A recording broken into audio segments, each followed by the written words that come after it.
Dalam Bapa dan Putra dan Roh Kudus. Amin. Allah Bapa di surga, bantu kami untuk menyadari dosa, iri hati, cemburu kepada orang lain. Karena kaya, karena hebat, karena siapa. Bantu kami untuk belajar menerima situasi diri kami dan situasi orang lain. Tanpa perlu membanding-bandingkan diri dengan orang lain. Terpujilah namamu kini dan sepanjang segala masa. Amin. Para saudara, bacaan pertama hari ini bercerita tentang sikap Raja Saul yang iri hati karena Daud sukses dalam kehidupannya. Dan Saul merasa terancam dengan popularitas dari Daud. Orang berkata, Saul membunuh beribu-ribu orang, tetapi Daud membunuh berlaksa-laksa. Dan keinginan Saul untuk membunuh Daud itulah yang dikenali oleh anaknya Jonathan yang bersahabat dengan Daud.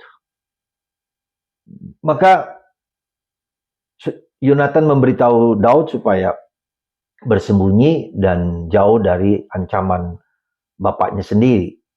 Lalu ketika bapaknya bersama tentaranya mencari Daud, Yonatan sebagai sahabat dari Daud berbicara jujur kepada ayahnya supaya jangan membunuh orang yang tak bersalah. Daud tidak mencelakakan Saul. Ya.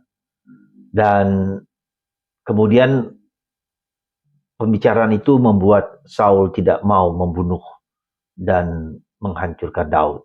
Ya, dia mengatakan, demi Allah yang hidup, aku tidak akan membunuh orang yang tak bersalah. Saran Yonatan kepada bapaknya didengarkan.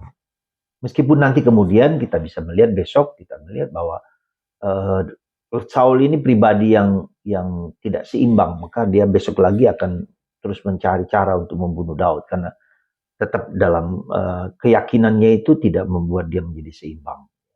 Jadi mudah marah dan itu disebabkan oleh beberapa hari yang lalu dikatakan oleh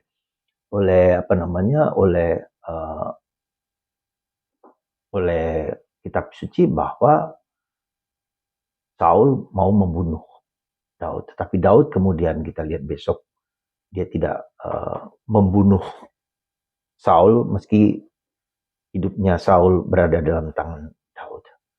Saudara, kitab suci hari ini sangat sesuai dengan situasi zaman kita, sesuai dengan hidup kita. Ya, iri hati, cemburu dan segala dosa lain, ketujuh dosa, ya, nafsu, malas, mudah marah, ya, gampang tersinggung, orang yang gampang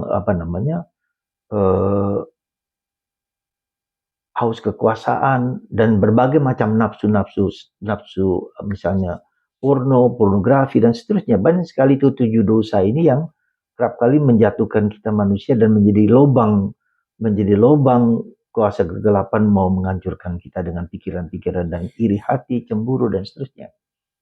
Saatnya kita mulai menyadari itu, ya, menjadi murni hati kita, pikiran kita, raga kita, perasaan kita.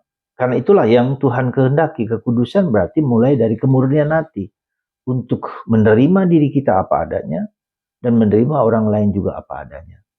Semoga kita semua di zaman ini belajar untuk menjadi murni hatinya dalam segala hal. Tuhan memberkati kita semua dan mendorong kita untuk selalu berbuat baik di dalam kehidupan kita bersama. Tuhan memberkati kita dan berusaha untuk mengatasi dorongan-dorongan internal kita yang tidak baik. Jadi mari saudaraku terkasih, kita belajar askese, belajar untuk menahan diri, belajar untuk memurnikan pikiran kita dan mohon supaya Tuhan dan Bunda Maria membantu kita untuk memiliki hati yang murni bagi Allah dan sesama. Jonathan adalah sahabat dari Daud yang sungguh-sungguh sahabat meski dia harus berada dalam situasi yang tidak mudah karena bapaknya dan Daud saling bermusuhan. Dia berada di tengah menjadi sahabat dari Daud. Ya, dan itulah kita bisa melihat bagaimana persahabatan itu dibangun dengan tidak mengorbankan orang lain. Satu sama lain. Bantu kami ya Tuhan, untuk selalu mendekat dengan Kau dan memiliki hati yang murni seperti Yonatan.